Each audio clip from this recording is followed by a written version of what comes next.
Sultan bulup han ötken Uygurum sen canda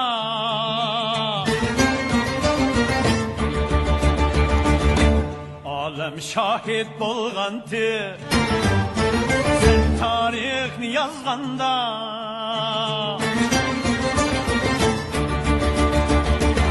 Sultan bulup han ötken Uygurum sen canda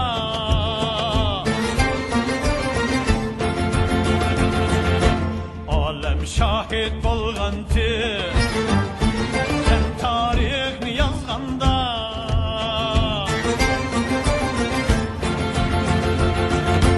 Dost digerler atmış insafı mı şeytanda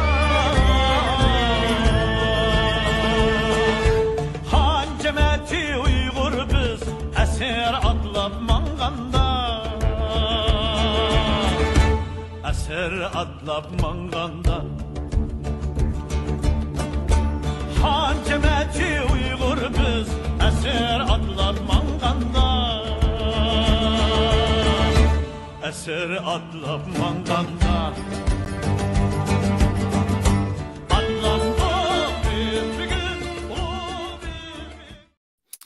Assalamu alaikum ve rahmetullahi ve berekatuhu. Arsan Live'a hoş geldinler. Bugünkü temimiz bolsa tarih ve biz ve kadirli dostumuz akımız Abduvali Ayıp Efendimni bugün söhbetimge çağırdım. Huzurunlarda bolsun. Assalamu alaikum aka, yaxşı doğdunuz mu? Ve aleyküm assalam, yaxşı salamat edin. Elhamdülillah. Özünüz yaxşı Norvegiya soğuk mu qanda? Norvegiya xillam soğuk cuma. Bugün kar yağdı. Qar yağdı mı? Maşallah. Bir yerde qar yağmadı, lekin xili soğuk. Men tırı künüp bulamadım. Avstraliya havası bek ısıq hamdı. Tırı künüp bulamadım. İnşallah künemiz. Bilsiz aka, neç vaqtni yaqi xalqning aramızda bir tema, tariximiz haqida, qahramonlarimiz haqida, şehitlerimiz haqida bir temalar bulunmaktır ve sizmi neç günü aldıra Ahmetcan Qasimi to'g'riliq bir yazma yozibsiz ve umumiy mushu şehitlerimiz, g'aziyalarimiz, qahramonlarimiz haqida mushu temada bugun to'xtalmoqchi ve shu yozgan maqolangizning ustidan shu darslarni chiqarib qilmoqchi. İnşallah men bu birozdan keyin shu maqolaning linkini tashlab qo'yman. Mushu haqida paranglashaylik dedim aka. Bek yaxşı oldu. Biz bu tarix haqida o'ylanib turganimiz yaxshi. Tarix sabaqlarninki, tecrübelerninki ve bilimlerinin cemgayı. Şunun içinden biz nurgun narsalarni öğreneleymiz ve kelgusimizden köreleymiz, hazırımızdan köreleymiz. Şuna o'ylanib turish kerak albatta. Aldı bilen o maqoladan kirishdan burun mushu azroq qisqacha mushu ikki jumriyatimizning rahbarlari bilan tanishib chiqsak qanday qaraysiz? Albatta, birinchi cumhuriyetni qurgan Sabit Damullam. Sabit Damullam o'zi diniy jihatda yetishgan kishi, Qashqarda xonlik madrasasida o'qigan, undan keyin G'uljilarda mudarrislik qilgan, u yerdan Misr, Qohiralarga, Istanbullarga borgan, Arabistonda, Makkada haj qilgan, o'zi islomninki shartlarini to'liq ado qilgan. Ondan bir Uyg'urninki bir Uyg'ur rahbarninki hozirlash tegishlik shartlarni to'liq hozirlagan, ya'ni u tarafi Qumuldan tortib, bu tarafi Turpangacha, u tarafi Qashqardan, Xotandan u tarafi G'uljigacha butun bizning diyorimizni kezib, oldi bilan shu xalqning ahvolini, xalqdagi kuchni, xalq mo'tabarlarininki qobiliyatini hammani boshdan oxir bir tekshirib chiqqandan keyin ondan inqilobga rahbarlik qilib, o'zi Qashqarda 1933-yil 11-ayning 12-kuni tunji bir zamonaviy cumhuriyetni qurishga muvaffaq bo'lgan. O cumhuriyet dal nima shekillik cumhuriyet? Bizning Germaniyaning shekillik cumhuriyet, ya'ni prezident davlatga vakil bo'ldi, lekin huquqni yurgizmaydi. Huquqni yurgizdigini bosh minister, ya'ni Sabit Damullam baş minister bo'lgan. Prezident Xo'jnazoji bo'lgan. Ikkinchi Cumhuriyetimizning siyosiy qurilmasi bu tuzilma nimaga o'xshaydi? Amerikaga o'xshaydi. Yani devlet kabineti, baş ministerlik degan idora yok. Fakat şu prezident devletninki hem devlet hem şu kararlılık hükümetke vekillik kıldı. Şu mezgilde. Bunun için de nim boğan elbette. Bir başkatip boğan, başkatip nimning rolunu oynagan, prezidentla kabinetinin rolunu oynagan, lekin başkatip prezident vakaleten her qaysi ministerliklerini baş koymagan. Fakat şu devlet ministeri yani State Department yani devlet ministerliği tek bir rolunu oynagan İçki işler ministerliği mi boğan bu aynı vakıtta. Şunu onu biz bir nime jihatin Amerika şekildeki bir siyasi tüzülme deymiz.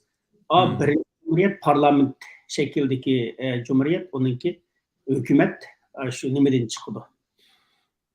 Parlament kabinetten içki işler kabineti yani devlet kabineti bunun vekili aynı vakitteki yani emeli hukuk şu çağda nimden kolu boğan. Sabit tamamlamının kolu boğan. Güzel.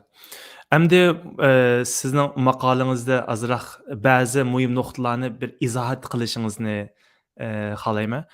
Mushu yozibsiz masalan har yili 12 noyabr davlat bayramimiz tabriklanganda qatordan qolmay murosimlarga tomoshabin bo'ldim. U jarayonda bayqag'inim hamisha birinchi jumriyatning gavlandirib, ikkinchi jumriyatning yaklanishi bo'ldi.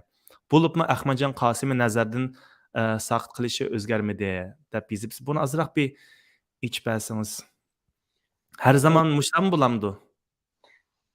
Ben özüm 2015 yılı 8 yıldan başlap muşu murasimlarga qatnashib fursati erishdim. Albatta biz bunu ikki cumhuriyetni xotirlashimiz boshlangan ya İstanbul emas. Biz ikki cumhuriyet tunji qitim Beyjingda 1994-yili 11 ayning 12 kuni Beyjingda xotirlagan. Bu muhaciratda xotirlashimiz şu nimadan yani 2015 yili 11 ayning 12 kunida xotirladik. Endi men buningda mening diqqat qildig'im davomli biz ikki cumhuriyet xotirasi deymiz, lekin ko'pincha ta'kidlandig'ini sobit qurgan birinchi cumhuriyetninki bakrak gavdlantirilganligi bo'ladi deyman. Dastlabda bu Ahmadjon Qosimovninki shallanib, yeklanib qilishini biraz to'g'ri tushungandekmi qilgan. Nima ish qilsa, chunki buning Turkiyada bir an'anaviy shaklda bu ikkinchi cumhuriyetni e'tirof qilmaslik shamolining bog'liqligini bu shamalninki bu bir dunyodagi so'g'uq urushga bog'langanligini ondan bu Uyg'urlar ichidagi masalan Uyg'ur millatchiligiga bo'lgan Uyg'ur millatparvarligiga bo'lgan bir yaklash ekanligini his qilardim. Türkiye'de dastlabda bu chiqarilgan shu var. Milletimiz Türk, dinimiz İslam, vatanimiz Sharqi Turkiston deyilgan. Onda u yerda Uyg'ur degan so'z yo'qdi. Balkim bu sabablardan to'g'ri tushunishimning sababi Uyg'ur millatparvarligi biroz nazardan saqit qilinib, Türk millatparvarligi ta'kidlansa, Türklerning yordamiga erishishga bo'ladi degan tomonda mushtaqlayotgan bo'lsa kerak. To'g'ri tushunishga tirishgan. Va bak bu to'g'risida bak keskin ifodamni bildirib ketmagan. Lekin shuni har vaqt ta'kidlagan. Ya'ni biz bunda ajdodlarning birini maqtab, birini cho'kirib, birini ta'kidlab, birini nazardan saqit qilgan ishni qilmaydi. Gerçekten biz Türkiye turvatımız, lekin Türkiye toğallıkımız bizning Uyg'urligimizni voz kechishimizni tushunmaslik kerak. Uyg'ur to'g'ri, bu bizning millatimiz. Türk bu bizning irqimiz, bu Turkiy millat, lekin biz Uyg'ur. Bunayliq biz o'zimizning kimligidan voz kechish badliga boshqalarning yaxshi ko'rishini, eslashligini talab qilsak, bu bir xarakter jihatdan ojizlik bo'ladi.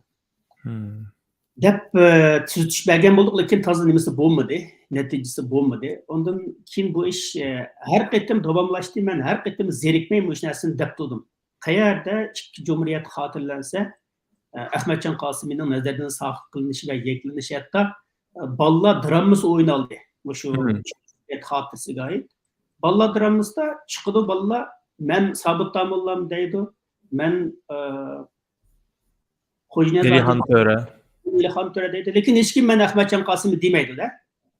Hem Hmm. de İlham Töre'nin sellisi bo'lişi ve Sabit Tamullam'ın sellisi bo'lişi ularninki dinçi Ahmetcan Kasım'ın Gulcu'nun Manchester'ı dopus kiyişi yoki Qashqarga olgan Qashqarninki tumaqini kiyishi onun ziyoli ekanligini tushunmaydi. Hmm. Biz bir Uyg'ur bo'lish üstümüz bilan aramızda dindar diniy doirlarimiz bo'lgan mollalarmi bor ve fanniy maktabda o'qib millatni bu dunyoviy saplarga qaytayotgan ziyolilarimiz bor. Biz birini duyup, birini yeklep, birini kötürüp, birini çökegidek bu kadar jiq adamımız yok. Eğer bizde Uygurlarda şu okuganlarının nispeti mesela deydi 90 bo'lib ketgan bo'lsa, ziyolilarimiz kadar jiq bo'lgan bo'lsa, birer ikisi qalsa deb o'ylasin bo'ladi. Lekin şu tariximizde Ahmetcan Kasım'dan birisi var, ikisi yok. Şu Sabit Tamullam'dan birisi var, yeni birisi yok. İlhan birisi var, yeni birisi yok. Hem de bularning birini götürüp, birini düşürüp, birini yeklep, birini çeklep bundaq qilsak, birisi tarixga bo'lgan hurmatsizlik bo'ldi. Tarix bizni kechirmaydi. Masalan, bizning shu vaqtdagi Ahmetcan Kasım 4 yildan ortiq turmada yotgan Shinsayning turmasida. Hozir shu Ahmetcan Kasım yotgan turmada hozir 3 milliondan ortiq odam yetyapti. Bu bir inson ejriga bo'lgan hurmat. İkincisi şu Cumhuriyet kurulgandan başlap ta ki ahirgacha siyasi sahnede, jang meydanında hayatı bedeliga kurash qilgan bir bunda unutilib qilishi adolatga uygun bo'lmaydi. İkincisi biz davoyimizda shundoq deymiz. Bizning davlatimizni Xitoy besib olgan. Şu Xitoy besib olgani dal ikkinchi Cumhuriyet. Şu ikkinchi Cumhuriyetni qurganlar dal şu Ahmetcan Kasım'ның atrofiga uyushgan bir turkum kishilar. Ham bularning bir alaydiga qarasak, bizning şu ikki Cumhuriyetning tarixini nazarga solgan bo'lsak, birinchi Cumhuriyetning askarlari ikkinchi Cumhuriyet qurilgan chog'da yana askar bo'lgan. Masalan, Turkiyada odam Barat Hacim deydigan. Bu Barat Hacim aslida birinchi Cumhuriyetning askari. Bu odam ikkinchi Cumhuriyet qurilgan chog'da yana chekinmay ikkinchi Cumhuriyetga askar bo'lgan. Ondan başqa Abdum rayonning muavir raisi olan bir adam var, Abdullah Tajiyev'de. Bu adam birinci Cumhuriyet'nin askeri, bu adam ikinci Cumhuriyet kurulgan sonra yani asker bo'lgan. Ondan başqa Sopaxın Soğru deymiz, Sopaxın Soğru degan general, ben görüştüm. Bu adam mı? Nayet kahraman adam. Şu adamı birinci Cumhuriyet'nin askeri, ikinci Cumhuriyet'e asker bo'lgan. Demek, bu birinci Cumhuriyet'nin rehberleri, ikinci Cumhuriyet'nin rehberlerini, ikinci Cumhuriyet kurulgan çağda rehberler birinci Cumhuriyet qilmagan. Birinci Cumhuriyet'nin mesela biz 30 maddelik asasi kanunu var. 30 maddelik asasi kanunu ikinci Cumhuriyet'ninki 19 maddelik siyasi programımızı seliştirsak asasen okşaydı. Ayrıqının layihlenişimi okşaydı. Asas kanun asasen okşaydı. Devletinin ismi okşaydı. Hatta Ahmetcan Kasım'ı nemide 1946 yılı şu birinci Cumhuriyet'nin prezidenti bo'lgan Xo'janiyaz Hacı'nın qabrisini tiklatgan. Hozirgi Shamalbog rayoniga shu yerga tiklatgan. Ya'ni shular shu Gomindan vaqtida shularning ko'ziga qarab turib, o'zining birinchi Cumhuriyetninki prezidentining qabrisini chiroyli qilib, Urumchining Uyg'urlar rayoniga tikiltirgan. Ya'ni u hech qachon inkor qilgan emas. Askarlarimiz askar bo'lgan. Birinchi Cumhuriyet bo'lganlar ikkinchi Cumhuriyet askar bo'lgan. Birinci Cumhuriyet'te aktif müstakillik teşebbüsçileri, ikinci Cumhuriyet yani aktif müstakillik teşebbüsçüsü bo'lgan. Birinci Cumhuriyet'teki kanun, asas kanun, ikinci Cumhuriyet'in okşaş şekilde mezmun cihetten varislik kılınan. Bu kadar varislik batırıp, bizim bu varislikni sün'i şekilde oturduğun üzübü çıktırışımız, Cumhuriyet'ni özümüzce bu mollula dini kişiler koygan, İkinci Cumhuriyet'ni ziyaliler, fanniy kişiler kurgan deb sün'i bir narsani yasab chiqib, bu ikki Cumhuriyet'ni ayrı bitişimiz ve bu ikki Cumhuriyet'ninki rahbarlarni bir-biridan ayirib o'tishimiz bu butunlay tarixqami, axloqqami, adolatga uyg'un bo'lmagan bir xatolik endi. Bu xatolik Undaqda siz yezibsiz, masalan, muhaciratda mundaq o'zining ajdodiga, davlatiga va tarixiga bu qadar o'chmanlik qildigan, ularni bir-biridan ayiradigan, ziddiyatga soldigan jaholatlik iqim qayoqdan keldi deb yezibsiz. Men hozir sizdan so'rayapman. Bu ish nereden keldi? Birinchi qitimmi? Çünkü qasdan masalan yaqindan yaqin mayli İsa Yusuf Alptekin bo'lsin, mayli Ahmadjon Qosim bo'lsin, men hayot bo'yicha bular yani bizim kahramanlarımız, bizning şehitlerimiz deb va yoki qoziyalarimiz, yani ulug'larimiz deb bilaman. Ama shu kishapning yoqi mavi narrativ demdi hamda mavi boshqacha gaplarni anlatma buning. Şimdi iç bersangiz aka. Rahmat. Bu nereden geldi? Hmm. Dese bu tarix davamlı qayta yazılıp qayta mulohazadagi sebep bulup turdu. Bu bir normal ahvol. Yani bir milletin o'zining tarix haqida qayta o'ylanishi, uni qayta mulohaza qilishi bu normal. Lekin buni cho'qim faktlarga tayangan asosda mulohaza qilish va shu asosda hukm chiqarish aqlga uyg'un. Masalan, biz qaraydigan bo'lsak, Ahmadjon Qosimiy bilan İsa Yusuf Alptekin nimaga o'xshash, Gomindanning 6-qurultiyiga o'xshash vaqtda bo'lgan. Va Gomindan hukumatiga oliy muxtoriyat, ya'ni oliy avtonomiya talabini tanlab qo'ygan. Biz ikki xil loyiha o'tirib qo'ymagan. Ya'ni bular Xitoy hukumatiga taqobil turgan chog'da birdi. Bir bo'lgan fakti bo'lganki, Gomindanning 6-qurultiyida bizga oliy muxtoriyat lozim degan talabni o'xshash ovozda qo'yganligi. Ahmadjon Qosimiy Abdukarim Abbosovning tarjimonligida Uyg'urlarning mustaqillik talabini o'tirib qo'ygan bo'lsa, İsa Yusuf Alptekin ravon xitoychisi bilan bevosita Xitoy hukumatiga o'zining talabini o'tirib qo'ygan. Hatto ayni vaqtda Ahmadjon Qosimiy bilan İsa Yusuf Alptekin Turkiyaninki Nanjing turishliq elchixonasiga birga borgan. Bu İsa Yusuf Alptekin tarjimonligini qilgan, Ahmadjon Qosim o'zining talablarini o'tirib qo'ygan. Ya'ni bularning siyosiy qarshining o'xshamasligi ularning bir-biriga dushman bo'lganligini tushundirmaydi. Ular bir-biriga bo'lib, masalan, ayni vaqtda İsa Yusuf Alptekin muavin bosh kotib bo'lgan, Birlashma hukumatninki Ahmadjon Qosim muavin rais bo'lgan, Abdukarim Abbosov bosh kotib bo'lgan. Bular shu vaqtda ularning qarshi turish obyekti, ularningki mag'lub qilish obyekti Zhangzhou. Ya'ni Gomindan Xitoy armiyasininki, Xitoy hokimiyatining kuchlari hargizmi bir-birini mag'lub qilish istikida bir-biriga qo'ral tanlab bunday ishni qilmagan. Ular hamkorlashgan yerlarda hamkorlashgan, birlashadigan yerlarda birlashgan, ayriladigan yerda albatta o'zining ko'z qarshini saqlab qolgan. Hargizmi bir-birini inkor qilgan emas. Bularni masalan Arlıqdaşda bir bayonlarni chiqib ketdi. Bu birinchi Cumhuriyetninki Davlat Mudofaa ministeri bosh qo'mondon bo'lgan Mahmud Mo'yidi bilan İsa Alptekinninki nihoyat ziddiyatda bo'lganligi. İsa Alptekinninki Mahmud Mo'yidinninki İsa Alptekinga qarshi maqola yozganligi haqida bir gaplar taqilib ketdi. Butunlay bir ig'vo. Asli u İsa Alptekin hech qachon Mahmud Mo'yidiga undaq qalamda va alamda qarish tug'idek birsi undaq niyat tikish emas, undaq qudrat tikish emas. Chunki İsa Alptekin ayni vaqtda Mahmud Mo'yidi birinchi Cumhuriyetninki bosh qo'mondoni bo'lgan chog'da İsa Alptekinda u qadar qarish tug'idek qudrat emas, u qadar salohiyatmi yo'q. Bir davlat ministri. Ikkinchisi İsa Alptekinni ya'ni bu nima bu Mahmud Mo'yidi hech qachon biror nimasida tilga olgan ishmi yo'q. Yana birisi Mahmud Mo'yidi kitob yozib xalqni tanqid qiladigan odam emas, qo'li qurol ilib vatanning mustaqilligi uchun urush qiladigan va urush qilgan odam oxirigacha. Bularning o'rtasida qalam ko'rishi bo'lgan deganlik xuddi hozirgi Facebookda biz jang qilyapmiz deganninki bir xiyoliy manzarasi. Ular undan emas.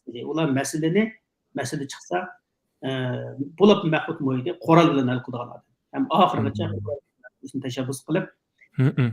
Beyjing tugab ketdi. Andin eng nima yeri Beyjingda Mahmud Mo'ydi tugab ketgan chog'da Mahmud Mo'ydining qabrisini qotgan kishi kim desa Aysa Olibtekin. Hı hı. Aysa Olibtekin Mahmud Mo'ydi tugab ketgan chog'da berib shu kishining qabrisini qotgan. Shu qabrini biz Beyjingda izlab topamadik lekin. Hı. Shuni Kompartiya buni yo'qotib tugitibdi. Ya'ni shu vaqtda hech qachon bizning bu qahramonlarimiz, g'ozillarimiz bir-biriga nima qilgan emas. Ya'ni Hı hı. bir-birini inkor qilgan emas. Albatta idea o'xshamagan. Mahmadjon Hı. Qosim vakillikdagi kuchlar bu boshqa tarafdorlardi, ya'ni Uyg'ur millatchilik tarafdorlaridi. Bu Ahmadjon Qosim taraf, ya'ni Aysa Yusuf Olibtekin tarafdorlari, Türk millatchilik tarafdorlaridi. Lekin hech qachon bular bir-biri bilan qo'ral tanglashib yoki bir-birini sesitib yoki bir-biriga bevosita bir harbiy jihatdan yoki hech qanday nimada bo'lmagan. Albatta fikr o'xshamasliklar bo'lgan. Hı. Albatta bir-biriga qarshi maqolalar yozilgan. Hı hı. Lekin bularninki Gomindanga qarshi turgan chog'dagi pozitsiyasi o'xshash. Gomindanga sungan, ya'ni ayni vaqtdagi Xitoy millatchi hukumatiga sungan talablar o'xshash. Hı hı. O'xshash bir nishonning o'xshamagan karvonni boshlagan yo'lboshchilar edi. Hı. Endi oxirida ikkili karvon nishoniga yetolmadi. Lekin ikkili karvonning qandaq karvon a'zolari botdi, egashkuchilari botdi va fidokorlari botdi. Ularning eng chong muvaffaqiyati bir-birini yo'qotishga, bir-biriga qarshi qurolliq harakat qilishga yoki bir-birini o'ltirishga kuchmaganligi, bir-birini e'tirof qilganligi. Bu yaqinda nima chiqdi? Aysa Yusuf Olibtekinning bizning ayni vaqtdagi davlat bosh kotibimiz Abdurup Mahsum Ibrohimiyni Hı. taklif qilib 3 soat paranglashganligi va oxirida Ahmadjon Qosimninki ish izlaridan ta'sirlanib bo'ldi, mening qalbimda shak qolmadi deganni dal shu vaqtdagi ikkinchi jumuriyatning 6 yil bosh kotibi bo'lgan bir odam Hı. o'zi berdi. Endi Aysa Olibtekin hemen xato tushunib qolibdi ekanman. Hı. Bunda Qosim haqida hech qanday gumonim qolmadi deganni shu odam o'z og'zi bilan debdi. Hı. Endi biz bu tarixdagi ajdodlarninki qilgan muvaffaqiyatlarini, qilgan kurashlarini biz muayyanlashtiramiz.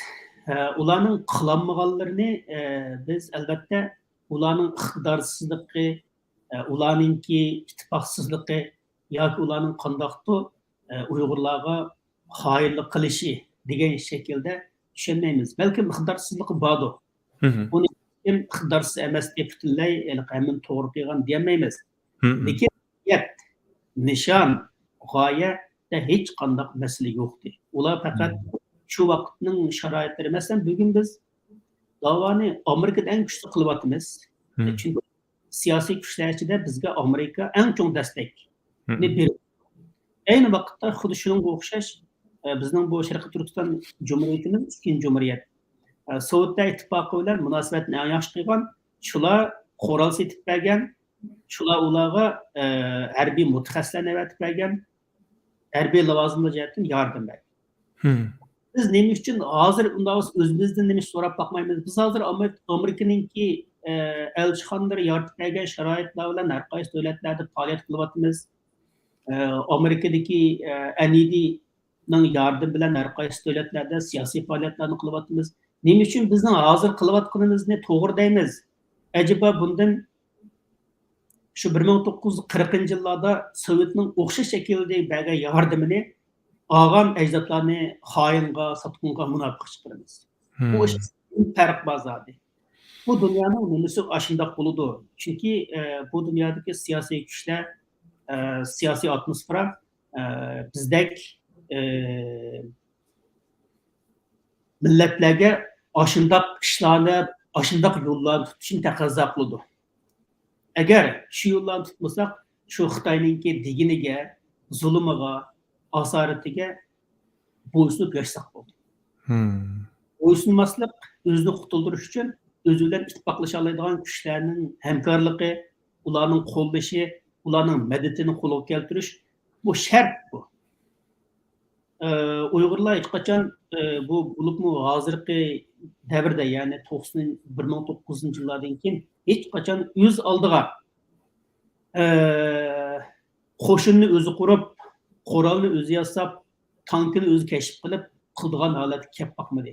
Chunki bu sanoat inqilobidan keyin Yevropaning keyniga o'tdi, undan keyin Amerikaning keyniga o'tdi.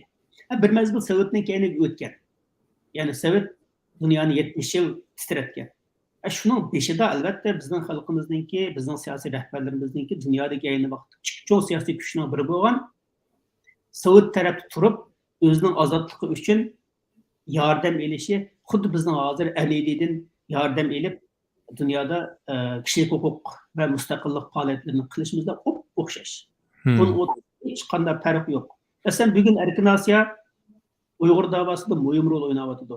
Agar Amerika bosh topshiruvchilarining puli bo'lmagan bo'lsa, Erkin Asiya bo'lmagan bo'ladi. Ya'ni shu Erkin Asiyani shu vaqtdagi O'rta Osiyoda chiqqan Sharq haqiqati degan gazetga, Toshkent radiosiga silib tursak o'xshash narsa.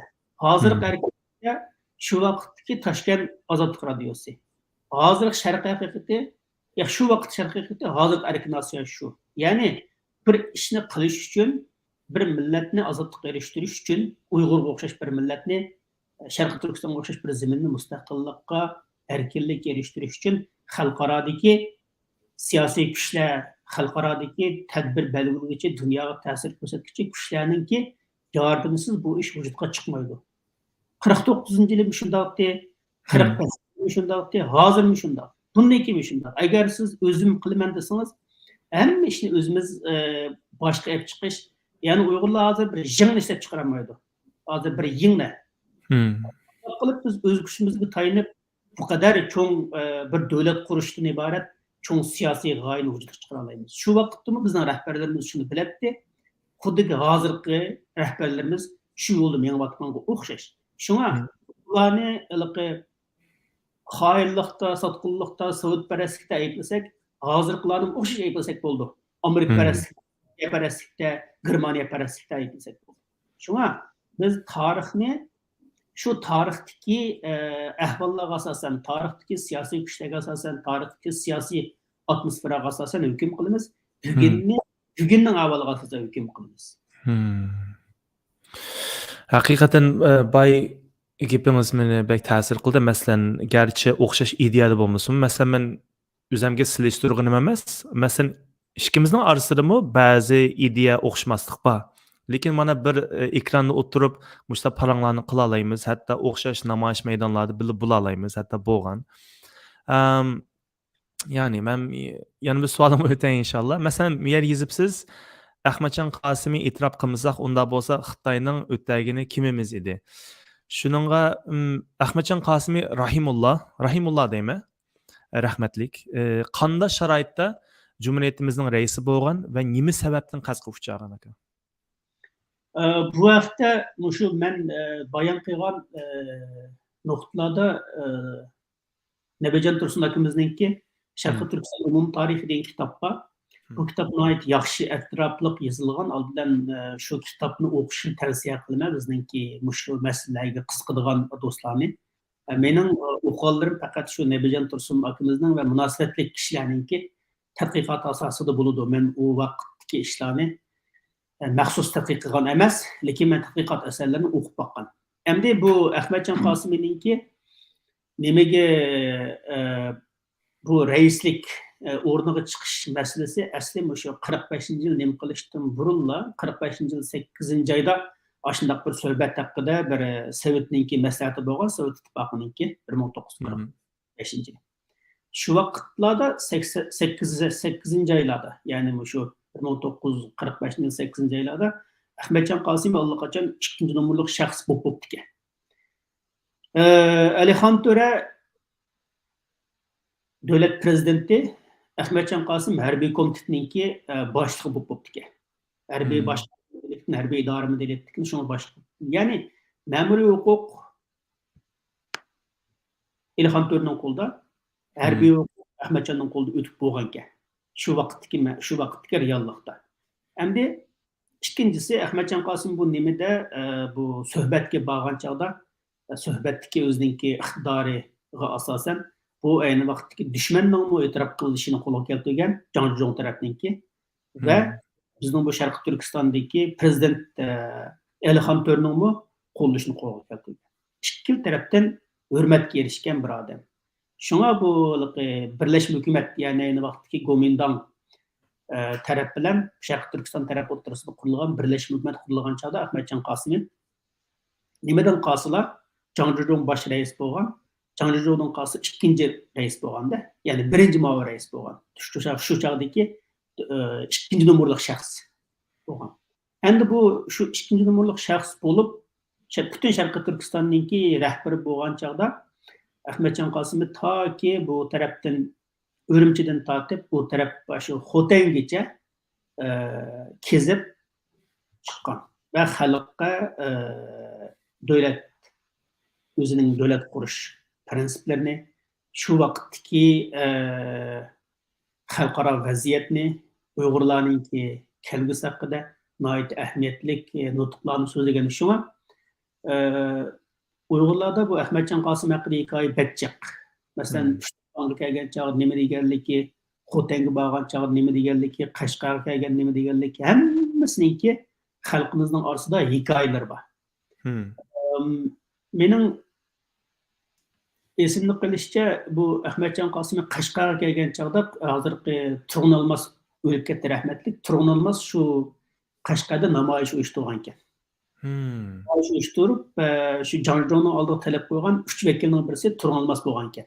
Shuning bilan u Turg'unolmosni keyin Ahmetcan Qasım bu G'uljiga chekinigan chog'da, G'ulji bu hukumat parchalanib G'uljiga ketgan chog'da shu Ahmet Turg'unolmos vakilligidagi bir turkum kishilarni ilib ketgan ekan.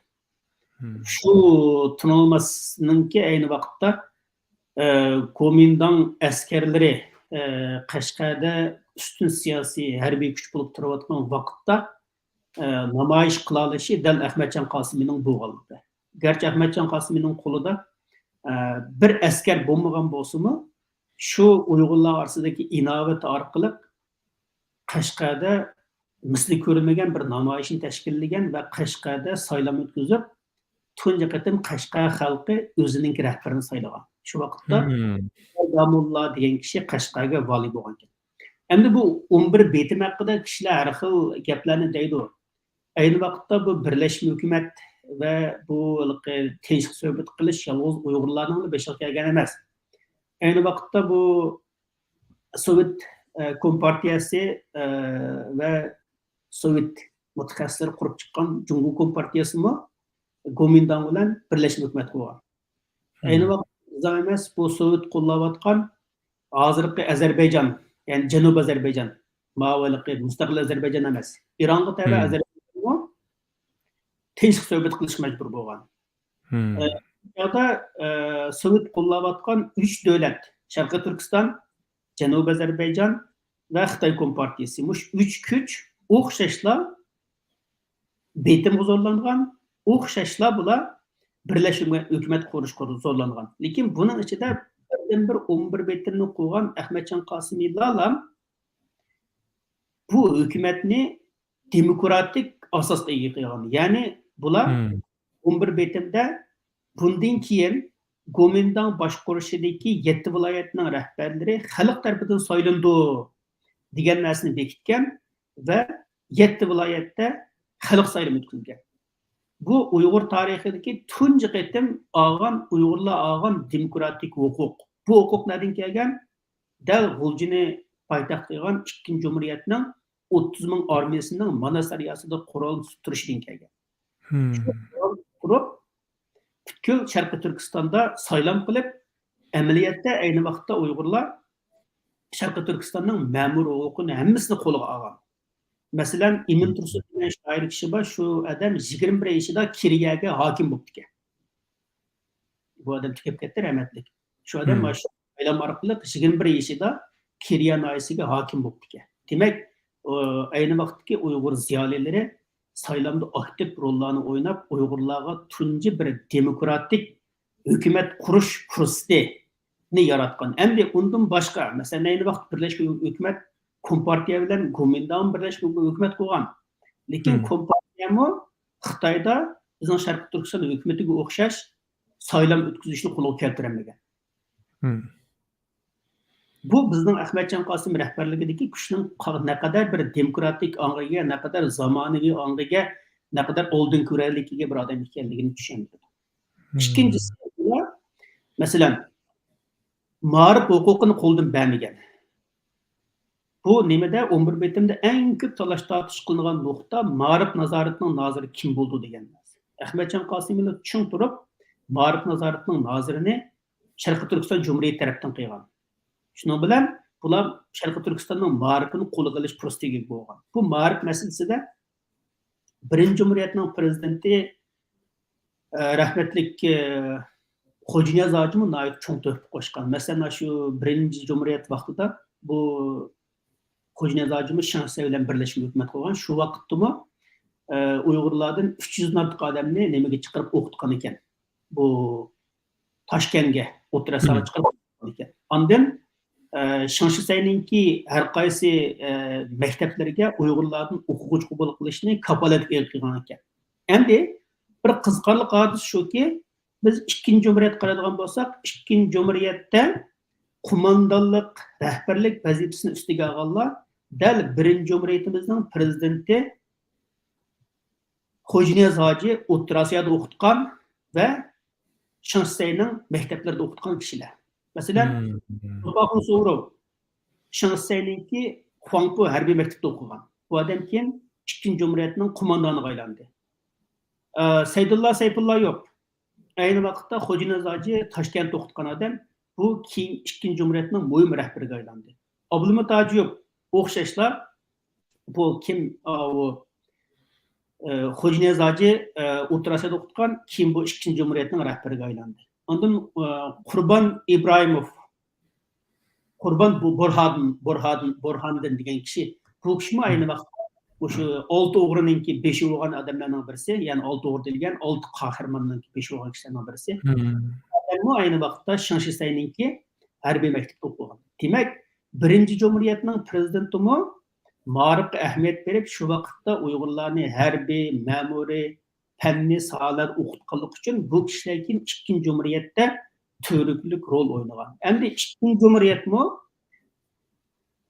bu qisqagina vaqt birlashib hukumat qurgan chog'da ma'rif nazoratini o'z qo'liga elib, har qaysi yerlarda maktab ochib, Şinjan degan maktabni texnik kengaytib, Uyg'urlarninki bu 50-yillar va keyingi ziyolilarninki yetishib chiqishida nihoyat muhim rol o'ynagan. Hozir masalan biz faxrlanadigan bizningki ziyolilarimiz, hozirgi yozuvchi shoirlarimiz dal shu bizningki ma'rifga ahamiyat bergan, odam tarbiyalash ahamiyat bergan ikkinchi Cumhuriyetimiz davrida yetishib chiqqan. Shunga bu yerda biz qaraydigan bo'lsak, ajdodlarimiz qo'lidan qanchalik kelsa shunchalik qilgan. Bo'libmi ma'rifga eng yuqori darajada ahamiyat bergan. O'xshashlar mayli birinchi Cumhuriyetdagi marhum Xo'janiyaz hoji bo'lsin, mayli ikkinchi Cumhuriyetdagi Ilhom To'ra va Ahmadjon Qosimov bo'lsin, ma'rifda hech qachon voz kechmagan, hech qachon murassa qilmagan. Undaqda yaxshi. Undaqda masalan tarixiy shaxslar haqida, masalan bugungi kunimizda gap qilishda baho berish degim yo'q. Masalan, chunki ularga baho berish uchun ulardan oshirib ish qilgan bo'lishimiz kerak deb o'ylayman. Shunga ular haqida so'z qilishda qaysi nuqtalarga diqqat qilishimiz kerak? Menimcha oldindan birisi pokitga ahamiyat berish kerak. Ayni vaqtda o'zi og'ziga kelganini debla turvasi bo'lmaydi. Masalan, 11 betimda Ahmadjon tuziblar bizni setib etgan deydi bu odamlar. Lekin ayni vaqtda bu ya'ni bu dunyo shundoq. Ayni vaqtda Amerika bilan Sovet dunyoni bo'lishib olgan. Uyg'urlar emas, ayni vaqtda Germaniyadek bir cho'ng davlatmi ikkiga parchalangan. Ma tarafini Sharqiy Germaniyani Sovet, G'arbiy Germaniyani Amerika. Shimoliy Koreyani Sovet, Janubiy Koreyani Amerika. Bu dunyoni ayni vaqtda shundoq ikkiga bo'lgan. Hı hı. Bizning taqdirimiz biz har qancha tirishishimizdan qat'iy nazar shu ikkiga bo'linishdan boshqa amal yo'qdi. Ya'ni bir tarafimizni Gomindan qo'llaydi, bir tarafimizni Sovet, ya'ni Gomindani Amerika qo'llaydi. Ya'ni bu ikkiga bo'linish bizning xalqimizning ittifoqsizligi, ojizligi falan pistan emas. Shu vaqtdagi xalqaro muhit bizni shunday ikkiga ajratgan. Hı hı. Ondan bu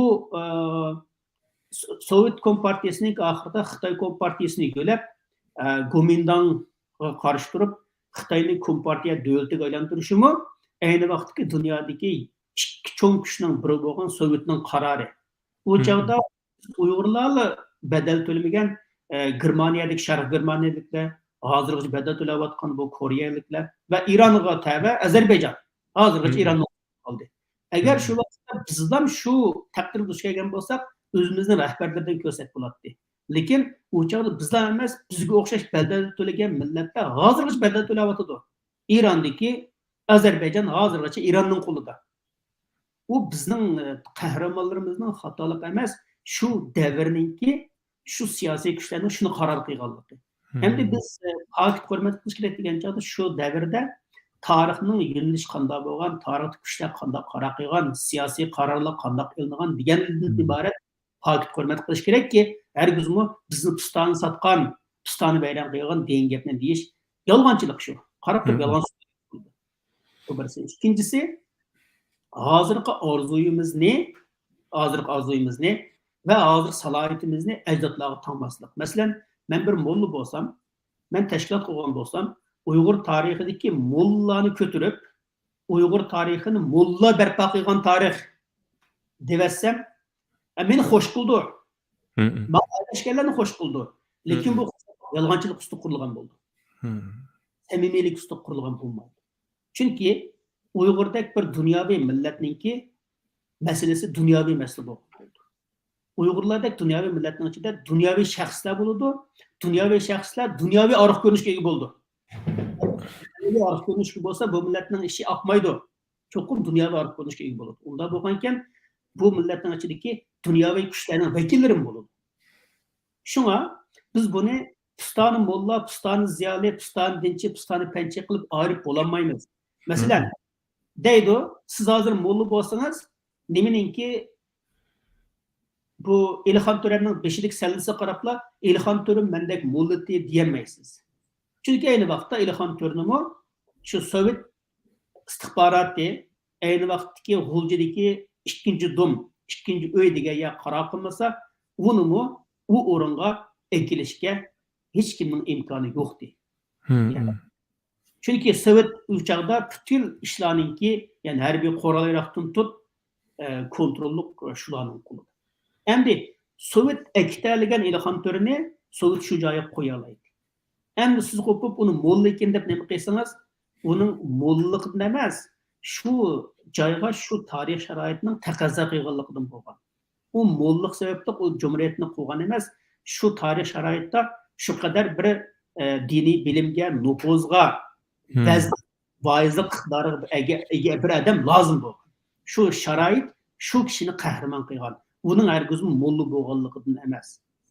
Agar bo'lgan bo'lsa, Xo'janiz hojininki Qumulda shu qadar jiq kishilarni ergashtirib, Qashqarga urush qilib kelalishi, uningmi hargiz molla bo'lmaganligi emas.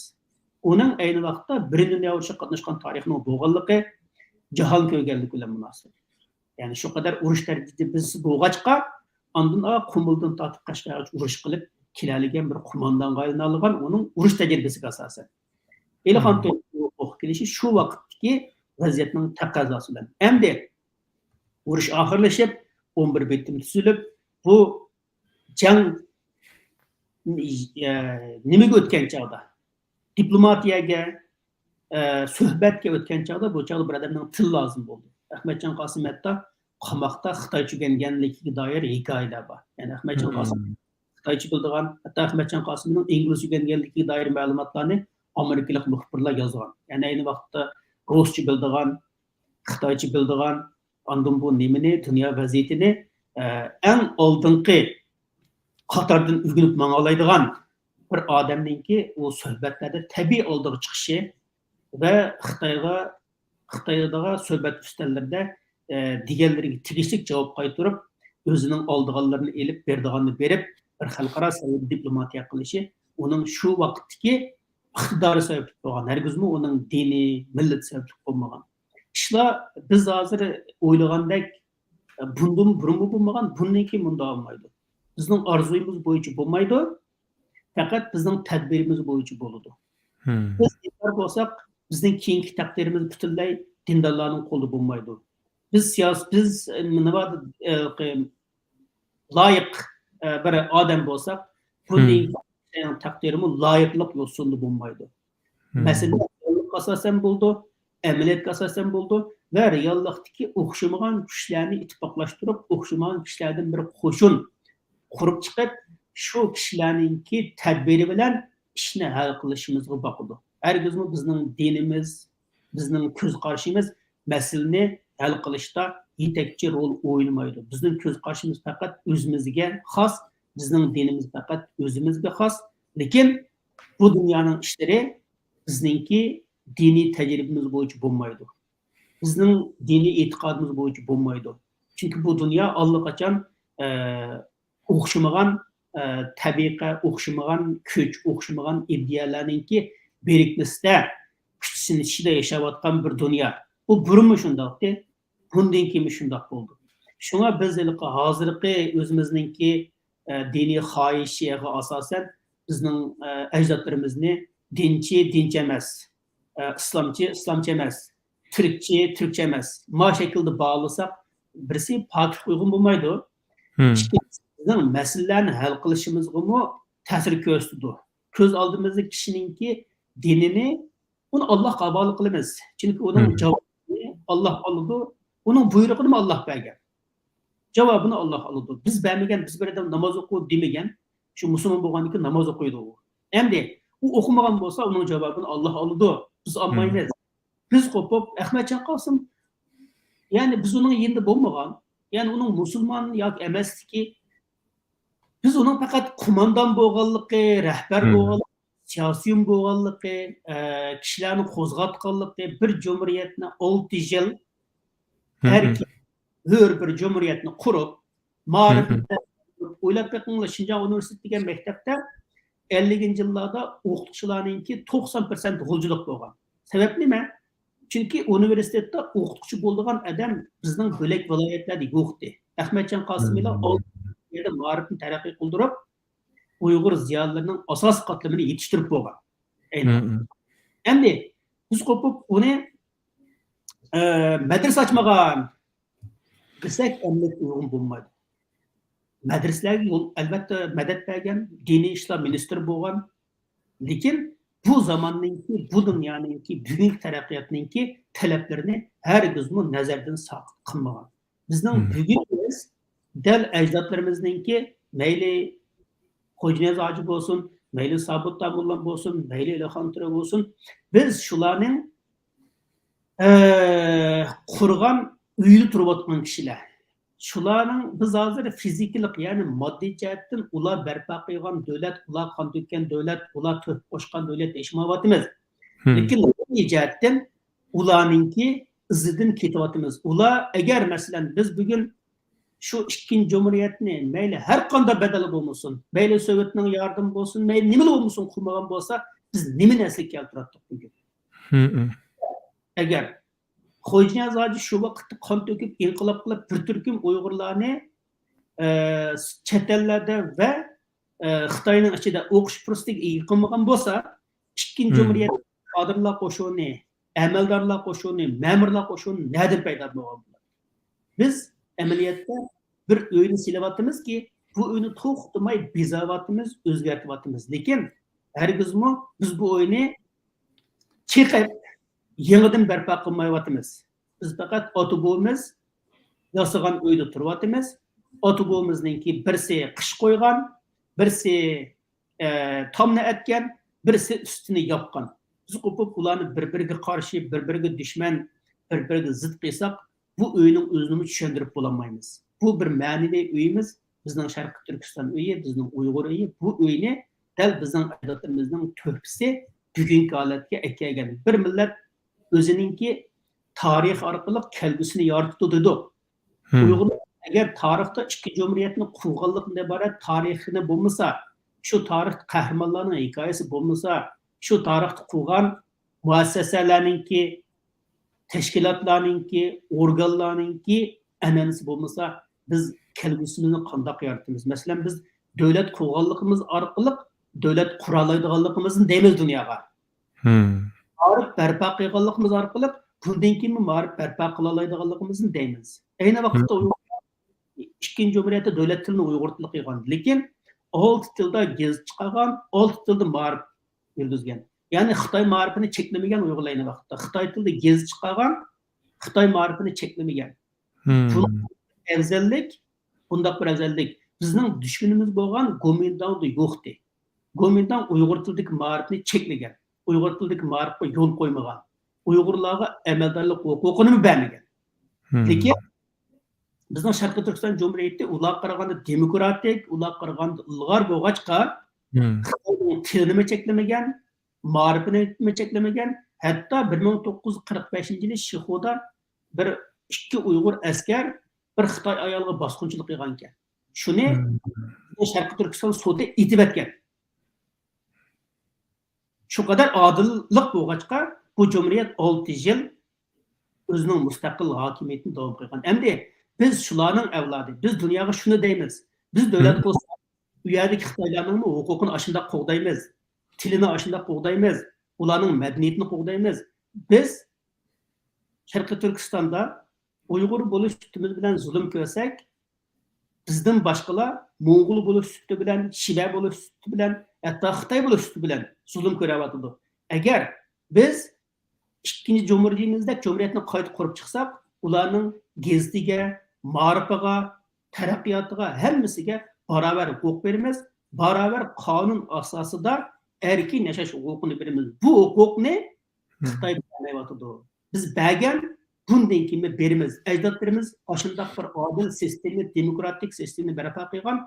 Biz shu demokratik, odil, haqqoniy bir an'ananing varislari degan so'zni tushundiramiz. Agar ularni inkor qilsak, nimani tushundiramiz? Dunyoga nimani deymiz? Bizning o'tmishimiz kelgusimizda qanday ish qiladiganligimizning kapolati. Biz bu kapolatni vayron qilib o'tib, bu kapolatni inkor qilib o'tib, ajdodlarimizning sharafli, demokratik, ilg'or an'anasini rad qilib, dunyoga nimani demoqchi? Dunyoga nimani isbot etmoqchi? Nimani dalillamoqchi? Bu masala. Evet, içinishliq. Yani yig'ishtirib kelsak, bu kimga foydasi da? Yani mesela hozir shunchalik zulmni ko'ryapmiz.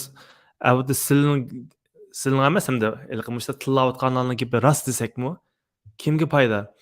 Ben Türkiye'de yaşayotgan chog'larimda ancha-muncha shu Mustafa Kemal Atatürk haqida ancha-muncha salbiy ko'z qarashlar bo'lib, masalan, musulmon emas degandek, yani sizlar abay degandek, u o'zi Xudoyimga javob berdi. Ammo vaqtdan vaqt kelgan chog'da hech kimga foydasi yo'q-da, bir hafta bir deyishdi. Bo'pmi, u odamning masalan tugab ketgan yoki tug'ilgan kunlarda pat-pat chiqib turdi shu siyosat nimani azroq o'zgartirish uchun. Endi men o'ylaydiganim masalan Ahmadjon Qosimi efendimdek rahimulloh tipik Uyg'ur siymosidagi bir raisni liderlik saytini mustahkam tutib turib, ortiqchiligini bo'lsa, shu avay degandek shu tarixiy sharoitlarni kamchilikni bilan bir butun qabul qilsak, bizning raisimiz deb qo'rqmay desak, davlatimizda boshsiz qo'ymasak deb o'ylayman. Sizlar avay degan gaplar inglizchada bir nima deymiz hamda idea bor, presentism debchu, hozirgi siyosiy ahvolni deb nimani shu zamonga qo'yish, bu tamamen xatoda, buni presentism demish. Endi mayli marhum Isa Yusupalbdikin rahimulloh haqida bo'lsin, mayli jumhuriyatimizning raisi marhum Ahmadjon Qosim haqida bo'lsin. Tarixdan to'g'ri dars chiqarmaslik bizning davlatimizni qayta qo'limizga ilishiga qanday ta'sirlarni ko'rsatdi? Biz masalan deyli tarixdagi ziyoli rahbarlarimizni diniy ulamo rahbarlarimizga qarshi qo'ysak, tarixdagi masalan o'xshamagan siyosiy ko'z qarashdagi kishilarni bir-biriga qarshi qo'yib, bir-biriga dushman qo'yib bayon qilsak va tasavvur qilsak, bizning dunyoga beradigan kuchurimiz nima bo'ldi desa, biz tarixdami urush qaqdiq, bundan keyin urushimiz degan bo'ldi. Biz tarixda dinch emas, molla ziyoli deb urushib kelgan, bundan keyin urushimiz. Biz madaniy dunyoga, madaniy qoida bo'yicha, madaniy qonunlar bo'yicha yashamaymiz degan usulimiz. Agar biz tariximizdagi o'xshamagan siyosiy ko'zqarash, o'xshamagan diniy ko'zqarash va o'xshamagan tushunchalardagi kishilarni bag'rimizga bosa olsak, bundan keyin shundoq tushunchalardagi, shundoq ko'zqarashdagi, shundoq ideyadagi kishilarni bag'rimizga bosadiganligimizni tushundirdi. Tarixini quchoqlayolmagan millat qandoq qilib kelgusini quchoqlay oladi? Tarixdagi o'xshamagan fikrdagi, o'xshamagan ideyadagi, o'xshamagan diniy tushunchadagi kishilarni bag'riga bosolmagan bir millat qandoq qilib kelgusida o'xshamagan diniy tushuncha, o'xshamagan ideya, o'xshamagan fikrdagi kishilarni quchoqlay oladigan davlat qurdiganligini isbotlay oladi. Menimcha bu hammamiz haqiqatan o'ylanadigan masala. Buni biz nima deymiz, bo'libmi, inson bundoq bo'ldi. Asli inson beshiga kun kelgan chog'da bir-biriga omroq, bir-birini qabul qiladigan, bir-biriga muhabbatlik mundoq bo'ladi. Chunki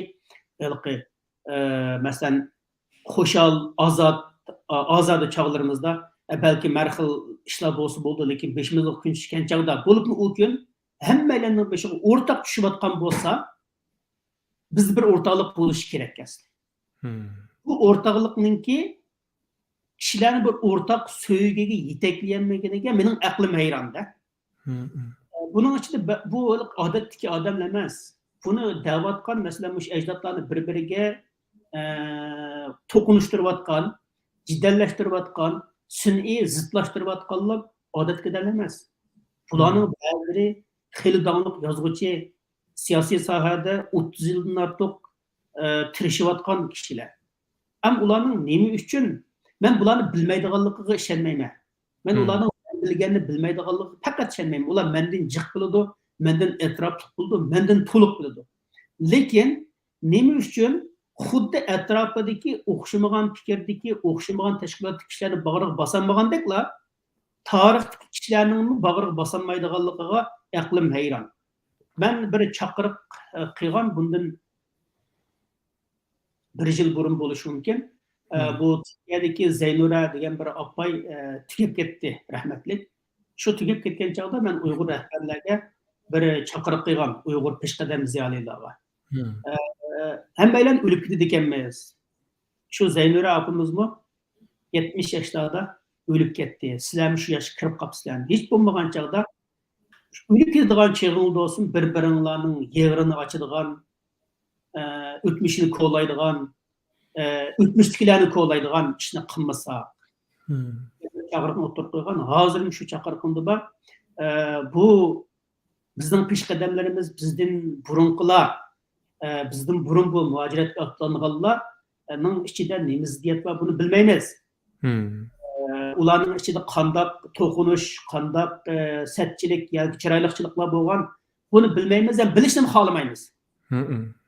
Bizning bilishni xohlaydiganimiz bugun shu qirg'inchilik uchrayotgan vaqtda shu kishilarning hech bo'lmagan chog'da bir-biriga dushmanlik qilmasligi va bu dushmanlik urug'ini ajdodlarni so'rab chiqib bugungi avlodlarning qalbiga chochmaslik.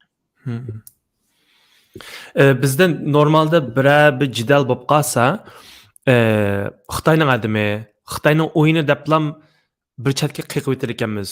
Buni qilishimiz to'g'ri. Masalan, Xitoyning o'yini deblam o'tkazayotganmiz yoki bo'lmasa bu problemlarni bir cho'zishga, bir amalni tepishga asta qilishimiz kerakmi? Chunki deyish oson. Xitoyning o'yini, Xitoyning qo'zg'atib palonchi Xitoy ishlaydi deblam o'tkazayotimiz uchun nurg'un ishlarni. Belki yaxshi bir narsa bo'ldi, men buni diyemeye kelgan milliyatda. Xitoyning odimi deyish birisi sevimsizlik. Mesela bizga qarshi chiqqan odamlarni, bizning fikrimizni rad qilgan odamlarni Xitoyning odami, Xitoyning o'yini deyish sevmesizlik. Undaq emas. Undaq emaslikni shular bildi amaliyotda. Men bilmaydiganlikka ishonmayman. Ular bildi. Bizning fikrimizga qo'shilmasligi u odamning Xitoy yoki Xitoyning odami yoki josus ekanligini tushunmaydi. İnsan bo'lgandan keyin qo'shilmaydi, qo'shilmasin. Qo'shilmasa yaxshi. Qo'shilmaslik hargizmi bizni o'chkaganlikdan bo'lishi notayin. Balkim bizning yig'ilishimizda xatolik bo'lishi mumkin. Balkim kamchiliklar bo'lishi mumkin. Balkim bizning iqtidorimiz biz o'tirib qo'ygan planga yetmagan bo'lishi mumkin. Nima ish qaranglashmaymiz? Nima ish suhbat qilmaymiz? Nima ish ko'rishmaymiz? Nima ish mungdashmaymiz? Bu birsi. Ikkinchisi, Xitoyning o'yini degan narsa millatimizga Xitoy qo'rqinchini texmi kengaytirdi. Yani Xitoy haqiqatan qudratli. Xitoy Uyg'urlarning 30 yillik muhojirlardan tortib, 30 yillik inqilobchilardan tortib changilga ilib olgan bo'lsa, bu Xitoy qudratli. Endi biz bu Xitoyni yengolmaydi ekanmiz degandan iborat bir uchurni berdi. Shu bu yerda diqqat qilish kerak. Her qanday bir qarshilik, her qanday bir o'xshamagan fikr, her qanday bir ziddiyat bo'lsa, buni Xitoy keltirib chiqargan desa, Xitoy demak shu qadar qudratli degan bo'ldi. İşimizni qilib ketadi deganlik bo'ldi. Men shunday qo'y, Xitoy u qadar qudratli emas. Bir sistema qancha tek liniyalik bo'lsa, shuncha masalasi chiqilgan bo'ldi. Xitoy shu qadar ojizki, erta Xi Jinping zukandab qilib, bir xato gapdan birini qilsa, vayron bo'ldi Xitoy. Nima uchun desa, bütün sistema 1 milyar 400 milyon adam bir adamning og'ziga qaraydi. O adam xato qilsa, bütün Xitoy xatolashadi erta. Bu kadar aciz sistem bulandı. Ameliyatda Xitoy bek aciz. Lekin Xitoyni aramızda her qanday ko'ngilsizlik bo'lsa, her qanday xatolik bo'lsa, Xitoy keltirib chiqadi deyish orqali Xitoyni qalbimizda texmi ulug', qudratli. Bu bizning xatoligimiz. Xitoy amaliyatda aciz. Xitoy aciz bo'lg'achqa bizda 10 million millat qarshi o'tadi. Agar Xitoy kuchli bo'lgan bo'lsa, biz nima bu Xitoy degan 1 milyar 400 milyon adam bor. Xitoyninki Beijing shahridagi odammi Uyg'urlardan jiq. Bir shahrdagi odam. Xitoy ojiz bo'lg'achqa bizning oldimizda bu qadar titrab, nima qilishni bilolmay, saranglarcha, telvilarcha qirg'inchilik qilyapti. Biz bu Xitoyning ojizligini bilmay, Xitoy kuchli degan mesajni oramizdagi hamma ish Xitoyning qo'lida desak, albatta Xitoyning texnik kuchli deganlik Xitoyga cho'qinganlik bo'ladi. Masalan, ma'lum bir zot to'xtamay dunyo qurultayini Xitoyning qo'yganligini deydi. Xitoyning qurib chiqqanligini deydi. Hatto shu dunyo qurultayining Xitoy yozgan bir xat orqali qurib chiqqanligini deydi. Uzatgan Xitoyga shu qadar, Xitoyning zulmiga shu qadar o'ch. Lekin Xitoyning dunyo qurultayini qurib chiqqanligiga ishonadigan bo'lsa, bu qanday qarash, qanday konflikt, qanday bir nima bu, qanday bir ziddiyatli qarash bu endi. Qudratliken 30 yıldan ya dünya qurultayini boshqarib kelibdi. Unda bo'lsa sening Xitoyga qarshi turishing nima hojat? Hech nima qilmabsan unda bo'lsa sen.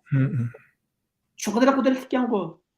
Asli Xitoyning qudratligini sening qalbingdagi Xitoy qo'rqinchi, sening qalbingda Xitoy qo'rqinchi muhabbat shaklida, e'tiqod shaklida, din shaklida o'rnalganliging uchun sen Xitoyni hammani ko'rib turdi, hammani bilib turdi, hamma ishini bilib turdi deb Xitoydan Xudodan bakrak qo'rqsa, Xitoydan bakrak ehtiyot qilsa, Xitoydan hammadan ansiraysan. Nima desa, Xitoy hammani bilib turdi, hammadan qudratli.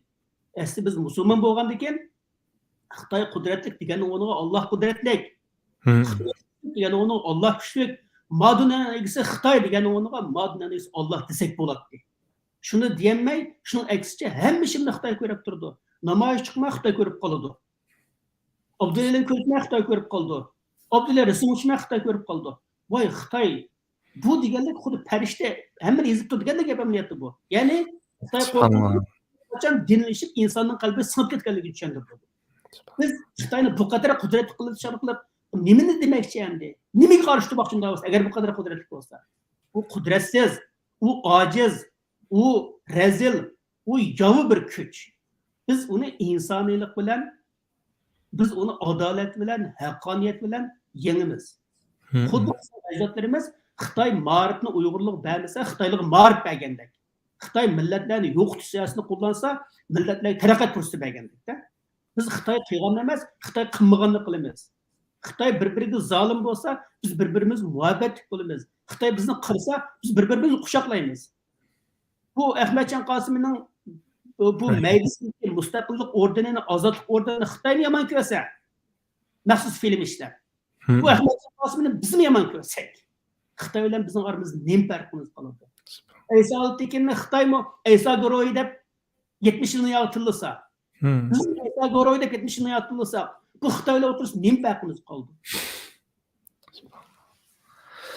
Subhanallah. Yani bay degandek ba'zi tashkilotlar masalan bir ishni qilayotgan to'q, lekin Dunyo Uyg'ur qurultiyi putlayapti. Ya bo'lmasa yo'limiz to'sidi. Sen Dunyo Uyg'ur qurultiyiga atıyorum. Rast açtaqan bo'lsa, uning tankilamsan, Xitoyga qanday tankinmoqchi-da. Pek içine chiqsa. Subhanallah. Yani özümüzün acizligimizni ko'rsatyapmiz-da. Xudaylik manga support qilsin deb. Yani qilamapsa, qilamagandan keyin cho'qim birsini ilaqinimo blame ilaqi shuni unutqandim qanday. Ayblaymiz. Men qilamadim chunki balanchi mening yo'limni to'sdi. Qilamapsa oxirda. Vaqtni birga berib qoldi aka. Anarqiq so'zingiz masalan men ilaqi sizdan meni alamagan, savol so'ramagan yerim bo'lsa, anarqiq benim davosingiz ananiki men ekronni yepitay. Rahmat sizning qimmatli vaqtingizni chiqarib berishingizga. Rahmat anglag'uchilarga, oldindan qarab baqqan anglag'uchilarning savollari bormi yo'qmi agar okey, tamam. Bir necha savol tushgan, qayta qarab baqay. Meni bir qanishimiz yozibdi. Birinchi Cumhuriyatimizga Hindiston yordam qilgan degan gaplar bor. Bu to'g'rimi? Boshqa gap bormi? Yo'q, bunday gap yo'q. Birinchi Cumhuriyat Hindiston hech qanday yordam qilmagan, ham Hindiston o chaqda Hindiston emasdi. Biz birinchi Cumhuriyatni qurgan chaqda Hindiston mustaqil davlat emasdi. Hindiston 1947-yili mustaqil bo'lgan. Biz birinchi Cumhuriyat qurgan chaqda Hindiston yo'qdi. Biz ikkinchi Cumhuriyatni qurgan chaqda Hindiston yo'qdi. Hindiston Angliyadan 1947-yili mustaqil bo'lib qolgan. O chaqda shunga Hindistonningki bizga mayli birinchi, mayli ikkinchi Cumhuriyat bo'lsin, yordam qilish ehtimolligi yani o kadar güç yoktu yani. O kadar bir müstakil devlet olmadan için müstakil tashqi diplomatiya degan narsa yo'q. Miyada bir qaynishimiz nahmaydan telefon qilaman deydi. Okey, qissangiz bo'ldi. Qani bu? Okey, shu nima WhatsApp orqali olsangiz inshaalloh bog'layman. Bo'lsa savolingiz bo'lsa olaman. Andan keyin 1 minutlik vaqtni qo'yman. Vaqt mayli savolingizning o'tirsida bo'lsin, hech karim yo'q. 1 minutning ichida savolingizni tamomlayamazsınız, udulni kesib o'taman. Shu Abdullah Sabit o'g'li degan qarinishimiz telefon qilg'iz bo'lsa, WhatsApp orqali udul olsangiz bo'ladi.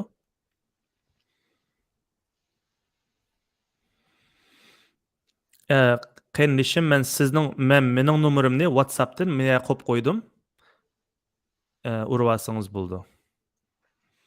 Xayr. Bu arada bu savol kelgicha o'zimizning gapimizni qilib yuraylik. Savol qachon keldi o'qimayman. Endi aka azroq o'zimizning gapimizni qilaylik. Shu da'voda endi sizning shu necha kunlarning ichida, haftalarda, oylarda qanday planlar bor yoki bo'lmasa kitob projelaringiz bormi? Davom qilyaptimdi bu ishlar? Rasman deb beraya. Kitob bir Uyg'urlik darsi deb bir kitob yozganman. Kitobni yozib bo'lgandim. Shuni qayta bir ratlab qilyapmiz, Xudoyim bo'lsa. Shu yilning boshlari. Yani oz qoldi, bir qancha kun qoldi ikkilar bo'lishga. Chiqdi uningda bir Uyg'urningki, masalan, tug'ilishdan boshlab toki bu dunyo bilan xo'shlashishigacha bo'lgan oraliqdagi uchraydigan turli hodislarni bir hikoya shaklida bayon qilgan. Masalan, qo'yildi Uyg'urlarda, ondan ismdan keyin 40 kunlik murosim, undan keyin xatm to'y murosim qanday bo'ldi, undan keyin to'y murosim qanday bo'ldi, Uyg'urlar salomlashishni qanday qildi, xo'shlashishni qanday qildi, mehmonni qanday kutdi, Hayitni qanday qildi, Ramazonni qanday tutdi va bu davlat bayramini qanday o'tkazdi, ondan Navro'zni qanday o'tkazdi, masalan, qarliq tashlash o'yini qanday qarliq tashlaydi, meşrepni qanday o'tkazadi Uyg'urlar. Muşlarni bir qisqa hikoya shaklida yozib chiqqandim. Buning har birisiga 2 nomer berdim, 50 ders. 50 dersning 2 nomerini olsa oxiri 100 nomer oldi. 100 nomer olsa Uyg'urlik darsini o'qib bo'lgan odam Uyg'urlik murosini tuzib, bunu Uyg'ur qilib o'tamiz. Shunaqa bir kitob tuzdim. Bolalarga bir nima bo'lsin deb, madad bo'lsin deb.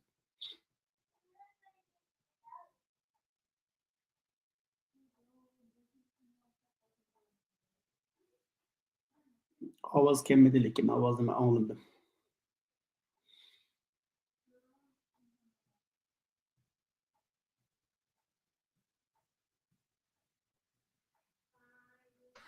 Endi başlasanız bo'ldi. So'ringiz başladı. Ha.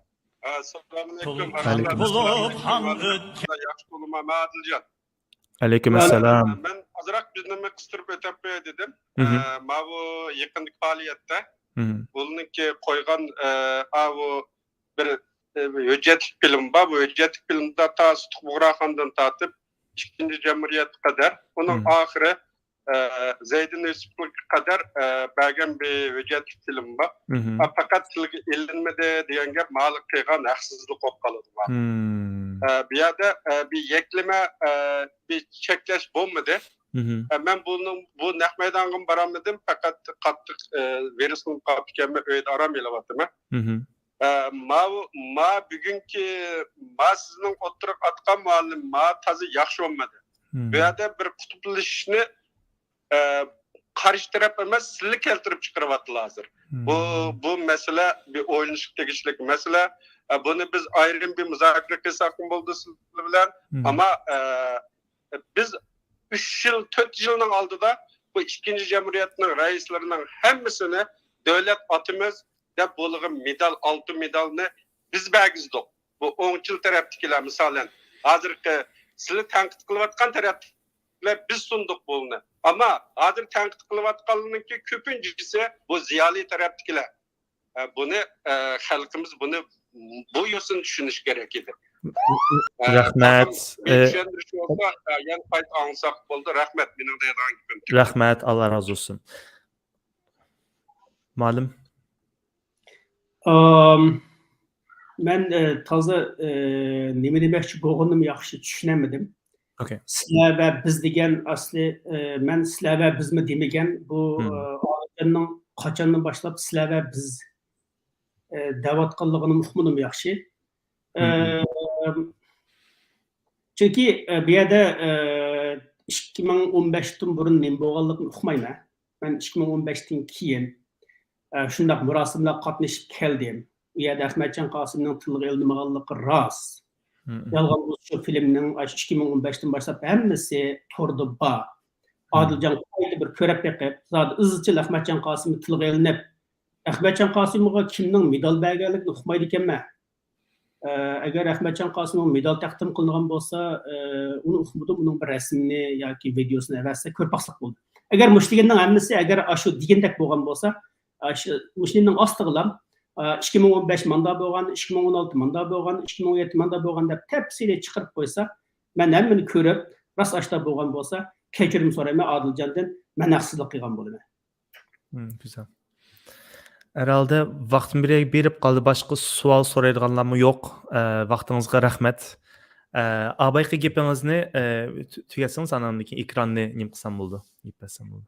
Ha, shu kitob. Ularning kitobi yozibman. O bolalarninki bir shu Uyg'urlik darsi degan kitobni yozib bo'ldim. Undan boshqa Güldek oilam deb bir kitob yozdim. Uningdan shu bolalarninki bir oilada ko'p ishlar bo'lgan so'zlar va oilada ko'p uchraydigan ishlarni hikoya qildim. Ya'ni bir Uyg'ur bolaninki uyida uchraydigan ishlari va uyida ota-onasi bilan bo'lgan suhbatlari va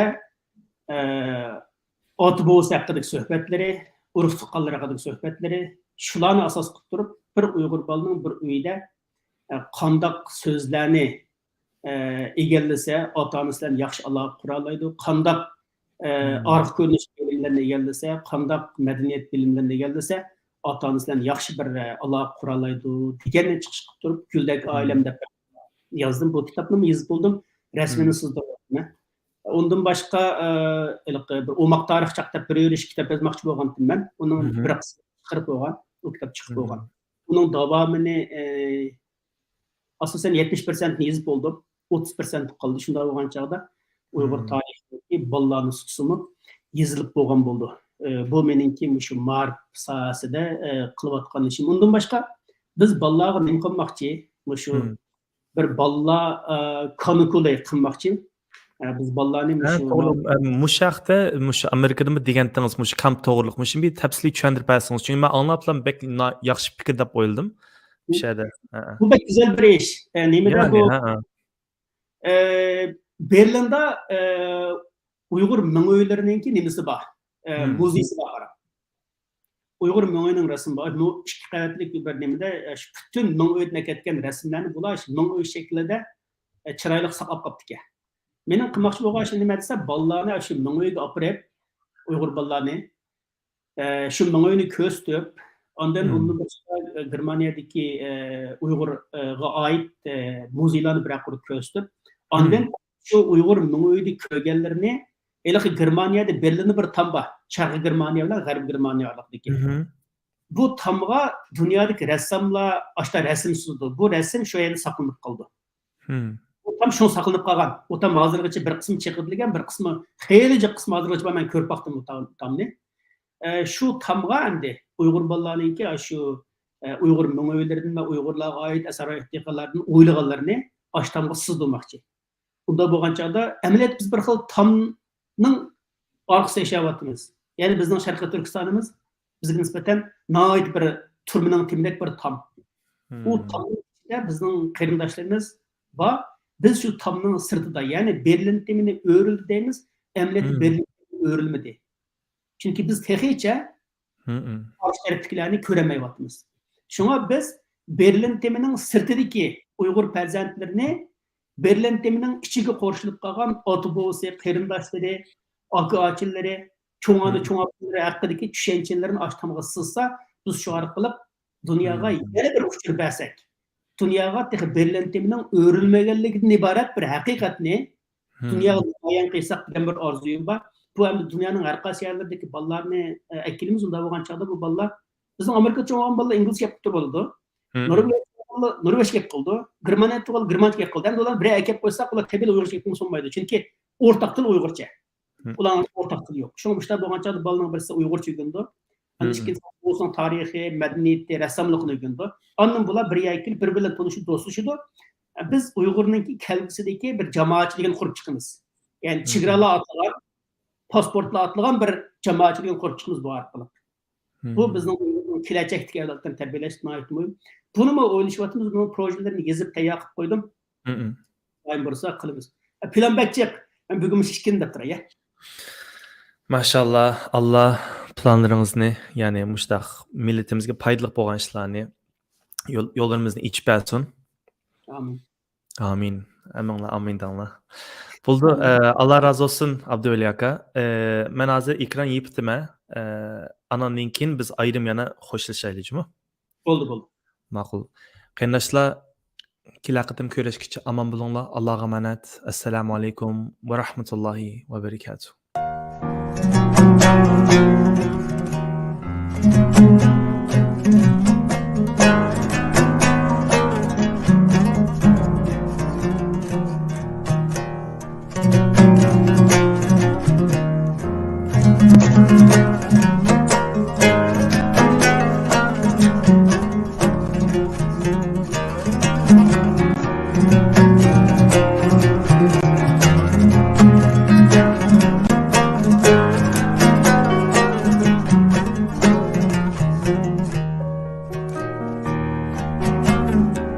Thank you.